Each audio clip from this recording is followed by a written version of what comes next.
ನಮಸ್ತೆ ವೀಕ್ಷಕರೇ, ಸಮಗ್ರ ನ್ಯೂಸಿನ ಎಲ್ಲ ವೀಕ್ಷಕರಿಗೂ ನಮಸ್ಕಾರ. ನನ್ನ ಹೆಸರು ತೇಜಸ್ವಿನಿ.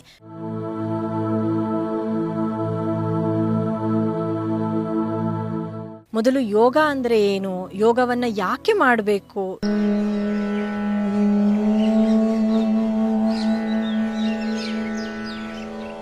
ಯೋಗ ಅಭ್ಯಾಸಕ್ಕೆ ಇಂಥದೇ ವಯಸ್ಸಿನವರು ಮಾಡಬೇಕು ಅನ್ನುವಂಥ ಒಂದು ಮಿತಿ ಇಲ್ಲ.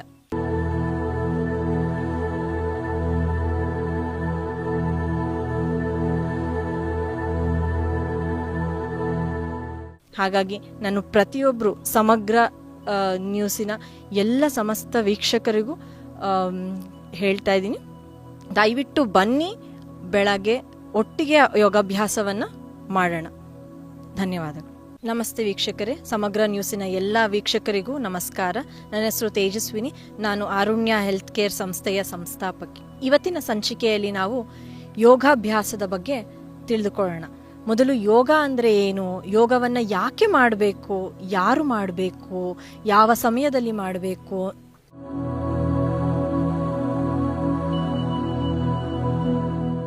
ಯೋಗಗೆ ಮುಂಚೆ ನಾವು ಯಾವ ಥರ ಪ್ರಿಪ್ರೇಷನನ್ನು ಮಾಡಬೇಕು, ಯೋಗಾಭ್ಯಾಸ ಮುಗಿದ ನಂತರ ನಮ್ಮ ಊಟದ ದಿನಚರಿ ಹೇಗಿರಬೇಕು, ಎಷ್ಟು ಸಮಯದ ನಂತರ ಮಾಡ್ಬೋದು ಅನ್ನೋದನ್ನೆಲ್ಲ ಈ ಒಂದು ಸಂಚಿಕೆಯಲ್ಲಿ ಸಮಗ್ರವಾಗಿ ತಿಳಿದುಕೊಳ್ಳೋಣ.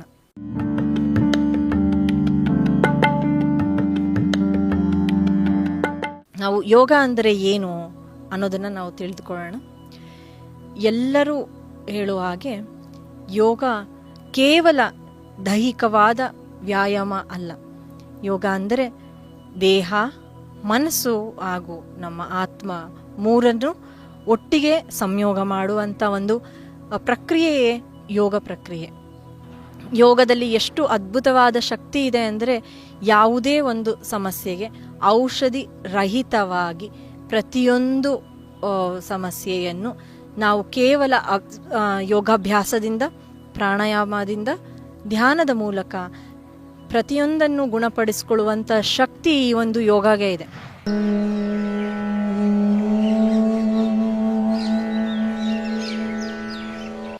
ಯೋಗವನ್ನು ಯಾವ ವಯಸ್ಸಿನವರು ಮಾಡಬಹುದು ಅನ್ನೋದನ್ನು ನಾವು ಇವಾಗ ತಿಳ್ಕೊತಾ ಹೋಗೋಣ.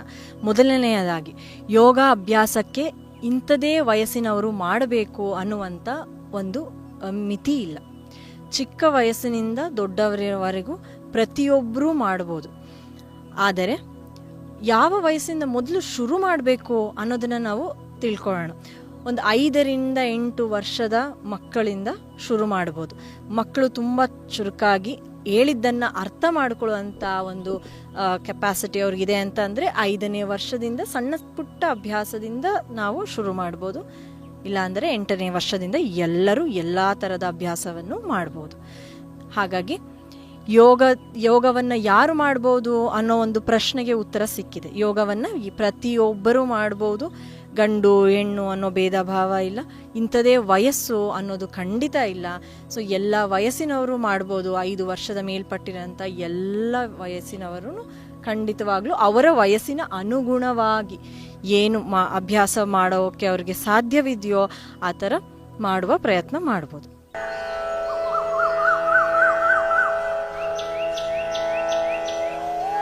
ಸೊ ಈಗ ಯಾವ ಸಮಯದಲ್ಲಿ ಯೋಗವನ್ನು ಮಾಡಬೇಕು ಅನ್ನೋದನ್ನು ತಿಳ್ಕೊಳ್ಳೋಣ. ಯೋಗವನ್ನು ಹೊಟ್ಟೆಯ ಖಾಲಿ ಇದ್ದಾಗ ಮಾಡಿದರೆ ಒಳ್ಳೆಯದು.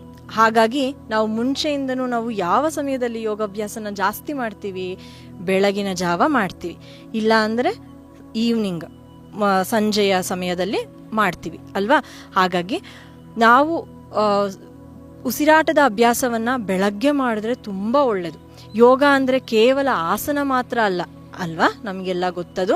ಉಸಿರಾಟದ ಪ್ರಕ್ರಿಯೆ, ಮನಸ್ಸಿನ ಸ್ಥಿಮಿತದಲ್ಲಿ ಇಟ್ಕೊಳ್ಳುವಂಥ ಒಂದು ಧ್ಯಾನ ಮಾಡೋದು, ಪ್ರತಿಯೊಂದು ನಮಗೆ ಯೋಗವೇ. ಹಾಗಾಗಿ ಪ್ರಾಣಾಯಾಮದಿಂದ ನೀವು ಅಭ್ಯಾಸವನ್ನು ಶುರು ಮಾಡ್ಬೋದು.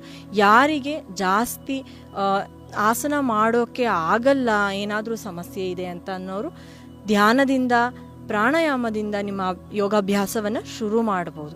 ನಿಧಾನವಾಗಿ ಒಂದು ಸಲ ನಿಮಗೆ ಯಾವ ದೇಹ ಒಂದು ಸ್ಥಿಮಿತಕ್ಕೆ ಬರ್ತಾ ಇದ್ದಂಗೆ ಆಸನವನ್ನು ಜೋಡಿಸ್ಕೋಬೋದು ನೀವು ಅದರ ಜೊತೆಗೆ. ಸೊ ಇಲ್ಲ ಅಂದರೆ ಎಲ್ಲ ನಾರ್ಮಲ್ ಆಗಿರೋರು ಯೋಗಾಭ್ಯಾಸ ಮಾಡಬೇಕು ಅಂದರೆ ಯಾವ ಸಮಯದಲ್ಲಿ ಮಾಡ್ಬೋದು? ಬೆಳಗಿನ ಸಮಯದಲ್ಲಿ ಮಾಡಿದಷ್ಟು ಒಳ್ಳೆಯದು. ಬೆಳಗಿನ ಸಮಯದಲ್ಲಿ ನಮ್ಮ ಹೊಟ್ಟೆಯ ಭಾಗ ಖಾಲಿ ಇರುತ್ತೆ, ನಮ್ಮ ಮನಸ್ಸು ಹಗುರವಾಗಿರುತ್ತೆ, ಪ್ರಶಾಂತವಾಗಿರುತ್ತೆ, ನಿದ್ದೆಯಿಂದ ಎದ್ದಿರ್ತೀವಿ, ಫ್ರೆಶ್ ಆಗಿರ್ತೀವಿ.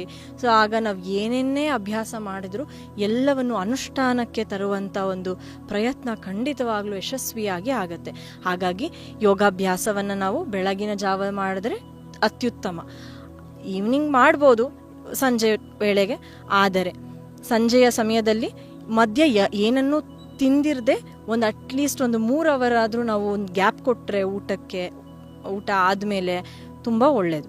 ಸೊ ನೆನಪಿರಲಿ, ನಾವು ಯೋಗಾಭ್ಯಾಸವನ್ನು ಹೊಟ್ಟೆಯ ಭಾಗ ಖಾಲಿ ಇದ್ದಷ್ಟು ಮಾಡಿದಾಗೆ ನಮಗೆ ಸಮಾಧಾನವಾಗಿ ಮಾಡ್ಬೋದು. ಯಾವುದೇ ಭಾಗದ ಮೇಲೆ ಒತ್ತಡ ಬೀಳಲ್ಲ.